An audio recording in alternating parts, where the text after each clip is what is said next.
Hey guys, it's Faye. I'm excited to be here, and the reason is the last email I sent out to my list was on November 17th, and a few months before that, I sort of made a promise that I want to be in touch with you guys on a more regular basis, such as weekly, because there's so much happening at Feisworld, and honestly, if I didn't capture that, I would have forgotten my own learnings and reflections. So I think for that reason, I really want to share something quite special with you. And it's that sort of intimate reflections of our biggest project to date, which is the documentary.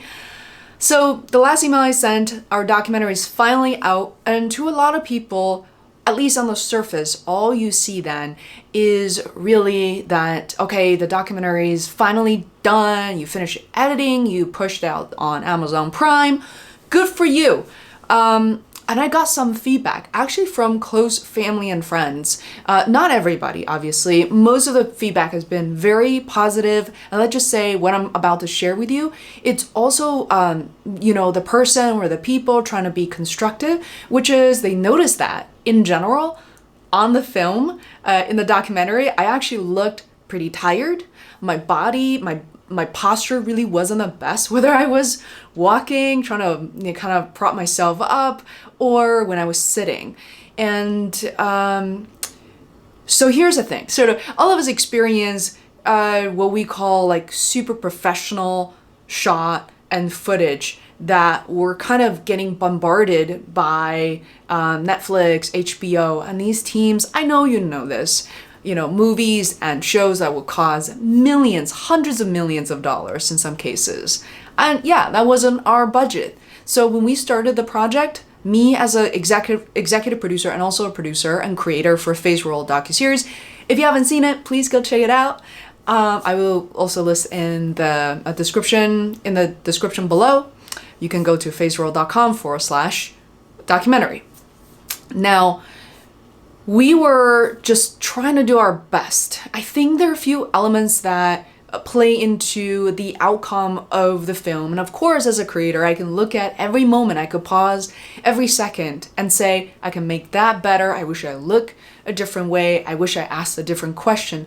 But I think really the message of what I'm trying to tell you guys is whatever you end up doing, I know some of you guys are parents, you're probably dreaming about being a perfect parent or defy the odds and really break the traditions, and you're frustrated because you still have to deal with the reality.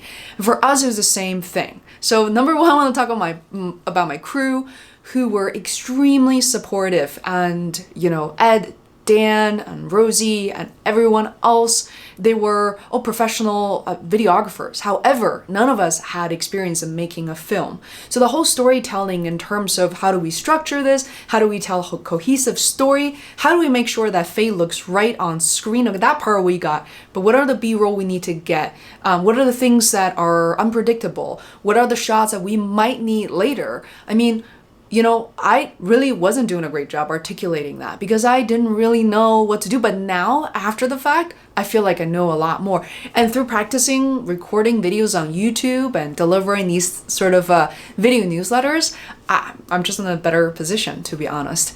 So the second thing I want to talk about in terms of the way I was sitting, I grew up as a pretty slouchy kid. My mom always kind of was very, criticized me, reminded me growing up, trying to keep my back straight. On top of that, what people don't realize is I was, along with my crew, were surviving on very little sleep. So I'm talking about in terms of hours as well as the discomfort of staying at these really cheap, not always cheap, but less than ideal living conditions at Airbnbs. We had a very limited budget, so choosing the location, especially shooting in New York, it was crazy because everything was so expensive. And meals for everyone, and drinks, and things that we need to prepare for the guests. So not only the sleep we had was very little, but also just not the most comfortable beds. Let's just admit that. Then, once I arrived on location, I noticed that when I was planning for this early fall shoot for the documentary, I was being super optimistic to choose the dresses I loved. I even created a little album within Dropbox to share with my team members, especially my director of photography, Ed Gregory, Dan Cooper, Rosie, just to make sure I have the right wardrobe because we don't want crazy patterns on the video. So By the time I sat down and realized the dresses were okay, but the problem is on the back, my lower back, that's where I was hooked up with a lav mic. So the wire was kind of crazy because it's literally for women. The cleavage was really helpful I'm not really super built, I know that, but it was really helpful to have the mic be inside the shirt and clipped on my bra. And that's usually how it works for women. For men, it was actually a lot trickier because your chest is flatter, and as a result, especially when you wear those dress shirts, it just rubs and it just makes these crazy sound. But the problem is the other end of the lav mic is this tiny little machine. It feels plasticky, and it was nowhere to put it because I wasn't wearing jeans or pants. Occasionally, our sound engineer would bring this like elastic belt I would wear inside my dress. But guess what? After a little while, even 5 minutes into the recording, it gets really hot and uncomfortable. So what I learned, and if you guys are getting on the road doing some sort of video shoot or preparing for your interview, wear pants, leggings, or wear some sort of shorts that you can wear inside of a dress that will hold these things up. And you definitely want to get some layers to make sure that you're not getting burned or getting really uncomfortable. People in the business know these things really well, but the thing is, for us trying to do it for the first time, we just didn't know.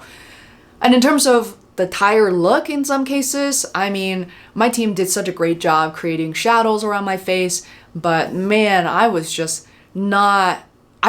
really excited. I was not sleeping well, and I'm not a professional makeup artist, even though I really enjoy certain aspects of makeup. I love doing, these days not daily, but I do a little bit in front of the camera.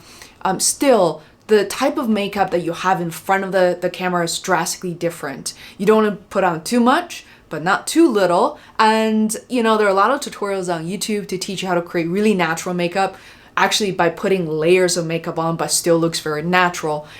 All in all, that's what I'm trying to say is I feel like we really did our best, and it's so easy to criticize ourselves for the things that we feel that are less ideal. When people are trying to provide feedback, and often I ask for them, it's also important for me to not take them as a self-criticism or something that points to that I shouldn't do it again, or I shouldn't feel proud for what I put out there with my team. Another thing I forgot to mention is the way that we worked with the guests from the documentary. A lot of you probably don't know that we didn't have half a day, or near that amount of time with anyone we interviewed on the show, and that presented a huge challenge. So when you look at celebrity shows such as Shine On, I can never say her last name, but Reese basically you could tell the permission from these also, very high profile folks, and working with their producers or managers to really carve out a significant amount of their time. So for me, for the most part, I had about an hour with these guests. And by the way, that was also challenging to arrange. I'm not complaining or being ungrateful. So for example, what it means for us to get that 1 hour of shoot time means that we have to get to their homes usually by 8 o'clock in the morning. It takes about an hour and a half to 2 hours to set up the set. And, so Ed gets what he wants, and then we sit down for the interview. So think about, by the time that we're done with the interview, we're 3 hours in, and that's without greetings and, getting some takes. And so the time is very, very strict. So usually 1 hour with a guest, so we sit down somewhere. We couldn't really move very far, but moving forward, if I were to do it again, I would consider more of a handheld camera and make it a little more raw, intimate, and quick turnaround in terms of making decisions quickly on the spot, as opposed to having everything totally planned out. And that is really a message that comes from my heart. And I want to take this opportunity and kind of give you some of the behind the scenes of what happened during the shoot.